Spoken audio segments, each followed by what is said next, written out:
Demon Slayer is secretly based on a 100-year-old psychological theory, and it's scary accurate. You thought it was just swords, demons, and sibling bonds. But what if I told you the real battle isn't with monsters, it's with you? Every time you self-sabotage, every time you rage scroll past someone's win, every time you smile in public but spiral in silence. That's not random, that's your shadow. And Demon Slayer? It's not just anime, it's a sword-swinging seminar in emotional damage. In 1917, Swiss psychologist Carl Jung wrote about a hidden part of you, the shadow self. It's not the villain version of you, it's the parts you reject, your shame, your jealousy, your rage, your fear. You shove it deep down and pretend it's not there. But that doesn't kill it, it just waits. It festers. The truth is, you're already in a battle. Not against demons out there, but the one inside you. If you don't face it, it will win. And Demon Slayer? It's a masterclass on how to face that fight and win.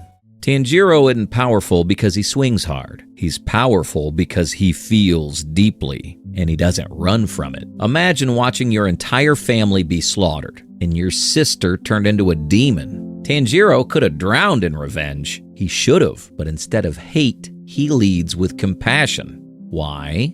Psychologists call this emotional flexibility. The ability to feel conflicting emotions at once. It's the foundation of resilience. Research from Dr. George Bonanno at Columbia shows people who can feel grief and gratitude at the same time, they bounce back from trauma faster than those who suppress one side. Tanjiro doesn't bury his pain. He integrates it. In Season 1, Episode 19, Tanjiro faces Rui, the spider demon. After a brutal fight, Rui is defeated, and Tanjiro kneels. He holds Rui's hand, not out of pity, but recognition. Rui, too, was once human, broken by loneliness, warped by pain. Tanjiro sees that because he's wrestling with the same darkness. You ever lash out and then immediately feel guilty? Like, why did I say that? That was your suppressed inner goblin grabbing the mic. Or suppressed sadness so long it hits you all at once. That's what happens when you don't sit with your pain. You don't choose your shadow,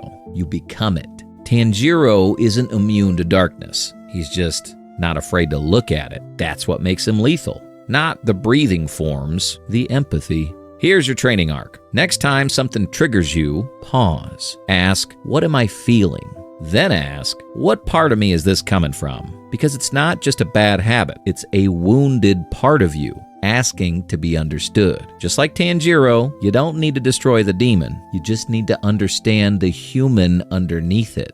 We've all heard it, control your temper. Don't let anger get the best of you. But what if anger isn't the villain? What if it's just power that hasn't been trained? Rage gets a bad rep, especially if you're someone who's usually calm or passive. But here's what no one tells you. If you ignore it long enough, rage will find its own exit. It'll leak through your sarcasm, your passive-aggressive texts, your late-night doom scrolling, and when it finally explodes, it shows up in texts you wish you could unsend, or that accidental voice crack when you're arguing. In psychology, there's a concept called anger as boundary defense. Dr. Harriet Lerner writes, anger is a signal, and one worth listening to. It shows us where our values are being violated, where something sacred is under threat. But suppressed anger doesn't vanish. It shapeshifts. Studies from the APA say chronic emotional suppression, it's linked to anxiety, cardiovascular stress, depression. So, what if you could feel your rage without being consumed by it? Enter Nezuko. In Season 2, Episode 6, she sees Tanjiro's life hanging by a thread. The demon inside her awakens, horned, blood boiling, monstrous. She doesn't whisper, she screams. But here's what matters. She never attacks Tanjiro, never loses control. Her fury isn't blind,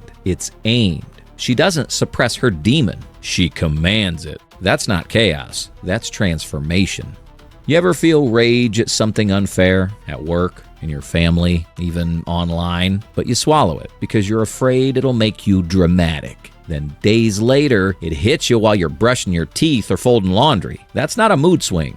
That's a backed up boundary. Nezuko shows us there's another way. She doesn't deny her anger. She doesn't let it own her either. She weaponizes it to protect what matters. That's shadow work at its most primal. Here's your Nezuko moment. The next time you feel rage, instead of asking, how do I stop this feeling? Ask, what is this trying to protect? Because maybe your anger isn't the problem. Maybe it's your warning system. And when trained properly, it doesn't destroy, it defends. What happens if you don't face your shadow? What if, instead of integrating it, you let it take the wheel? Some people think strength means never breaking down, never showing fear, never letting grief touch them. But that's not strength. That's survival mode. And survival mode is just unprocessed pain wearing armor. Carl Jung warned us, until you make the unconscious conscious, it will direct your life, and you will call it fate. That's Akaza. From a psych perspective, Akaza is a walking trauma response. His refusal to feel, to remember, to grieve, it leads to obsession. In neuroscience, we call this trauma-driven identity fusion. It's when your unhealed past becomes your whole personality. And in Demon Slayer, it's fatal. Akaza enters the Mugen Train arc like a storm, unstoppable, merciless, fixated on the strong. But dig deeper. He can't even remember the names of the people who loved him. His humanity was shattered. Koyuki, his fiancée, Kizo, his mentor, gone. He didn't grieve, he rejected the pain. In Season 2, Episode 7, Akaza kills Rengoku, and yet he runs. Not because he's afraid of death, because he can't bear to sit with the aftermath. Victory feels like nothing, because the wound he's avoiding still bleeding. You ever see someone who can't sit still? They need noise, distractions, success, validation, anything to avoid stillness. Because if they sit quietly, the memories come back, the guilt, the grief, the things they never processed. That's not ambition. That's evasion. That's Akaza energy. Akaza didn't fall because he was weak. He fell because he built his strength around a wound and called it a personality. The shadow he refused to face became the demon he couldn't escape. Here's your shadow mirror. What's one memory you always dodge? What's one emotion you refuse to name? Write it down. Just one sentence. Stop ghosting your own soul like it's a weird Tinder match. Because if you don't face it now, it'll show up later, louder, stronger, and wearing your face.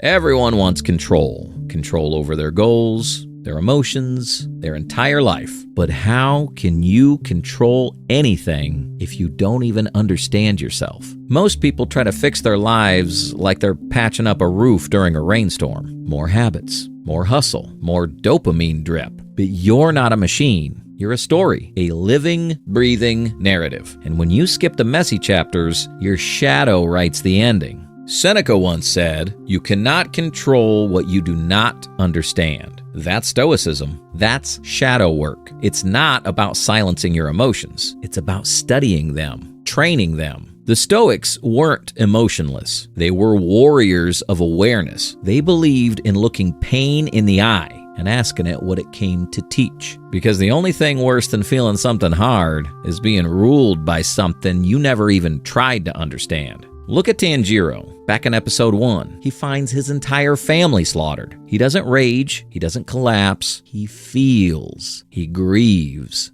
and he chooses compassion, when revenge would have been easier. And in the Mugen Train, when he's trapped in a dream of his lost family, he doesn't cling. He lets go, with tears in his eyes, but a mission in his heart. That's what real strength looks like. Not suppressing your shadow, not swinging harder, but remembering why you're swinging at all. You're not in a forest with a katana, but you fought. You've battled your own demons, regret, jealousy, procrastination, rage. You've stared in the mirror and asked, why am I like this?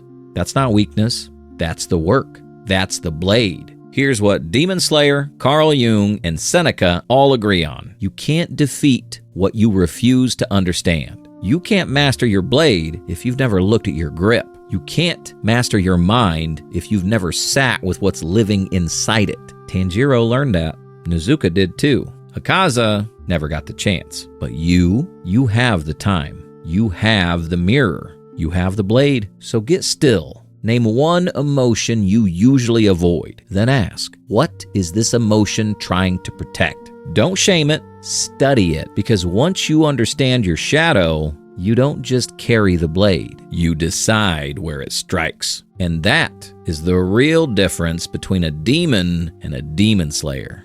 You thought Demon Slayer was about killing demons, but it's really about facing the one inside you. Tanjiro didn't bury his pain. He fought with it. Nezuko didn't suppress her rage, she channeled it. Okaza ran from a shadow and lost himself. The real battle, it's not on the battlefield, it's in your reflection. Because the greatest demon you'll ever face is the part of you you've been too afraid to understand.